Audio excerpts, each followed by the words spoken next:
A escova escolhida, como eu já mostrei ali, foi uma escova de tração, não teria como ser diferente, porque uma escova de polimento, ou seja, que tem aquelas cerdas mais fininhas, sabe, ela não teria o agarre suficiente para conseguir tracionar esse cabelo, ou seja, esticar ele, firmar ele na posição lisa, enquanto a gente passa o secador, não da melhor forma possível, tá? A escolha da ferramenta, a escolha da escova, ela é o primeiro passo para que a gente consiga entregar o melhor resultado possível. Tem uma regra para que escova a gente vai escolher. Vamos a uma regra generalista, que é assim: sempre que o cabelo tiver características mais fáceis, ou seja, tu não precisa de muito esforço para fazer aquela escova, tu vai usar uma escova, tô me referindo à ferramenta, né? Tu vai usar a escova de polimento. Precisou de um pouco mais de tração, precisou de um pouco mais de esforço ali para que aquele cabelo faça o resultado que a gente quer, entregue o resultado que a gente quer, a gente já vai optar por escovas de tração, porque são mais, elas entregam melhor, tá? Esse tipo de resultado, assim, que tenha dificuldade em aplicar. Porém, tem um detalhe: na escolha da escova, muitas vezes, essa regra, ela não é uma regra imponente, que tenha que ser assim, porque tem casos que inverte, tá? Como é que então a gente tira essa dúvida?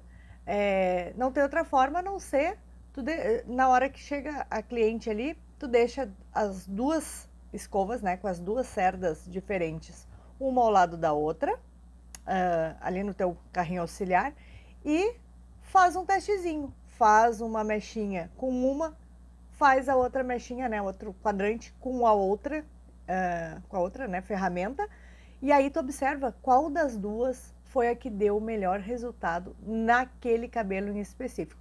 Para isso, tu não precisa nem dar satisfação para cliente, nem dizer para cliente que tu vai fazer isso, ou pedir permissão, nada disso. Tu simplesmente faz com uma, faz com outra, e aquele que tu perceber que foi a que deu melhor, tu já segue a, segue a tua escovação com aquela ferramenta escolhida, tá bom?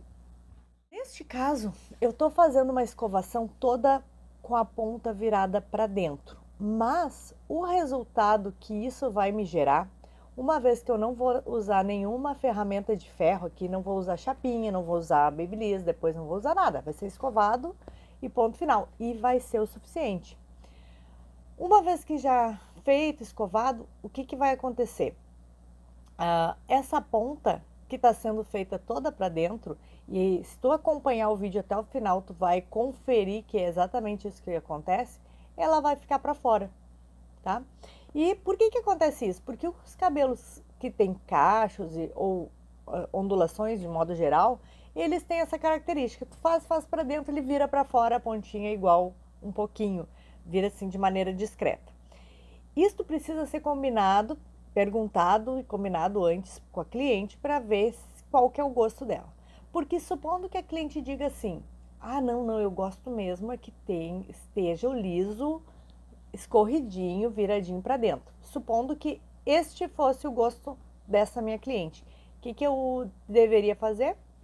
Eu iria fazer da mesma forma a escova, tá? E aí depois eu iria fazer um acabamento de chapinha.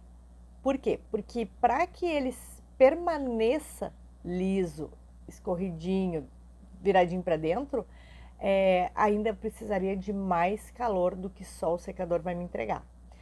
Mas como não é o gosto da minha cliente e conversei com ela, né? Dei a opção para ela. Veja que eu dei a opção para ela, e ela prefere que fique que aconteça isso, que fique meio viradinho. Aí a gente vai então fazer só a escova. Agora tem mais um detalhe: se ao contrário ela quisesse uma escova bem virada, com as pontas para fora, bem curvada, bem, sabe aquela ponta que faz para fora bem fechada? esse cabelo daria total liberdade também. E aí era só a gente usar o outro movimento, né? O movimento que vira para fora e não o que vira para dentro.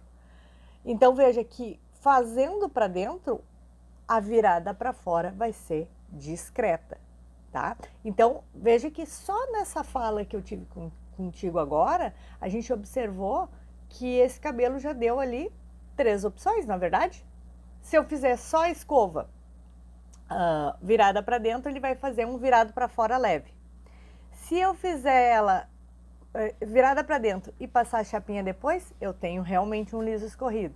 Se eu fizer ela bem virada para fora, bem virada, daí também usando ainda uma escova de tração, mas uma escova com uma circunferência menor, porque essa escova que eu tô usando agora é uma de tamanho grande. Se eu usar uma média ou até uma pequena, dependendo do quão virado a cliente iria gostar, eu ainda tenho essa terceira opção.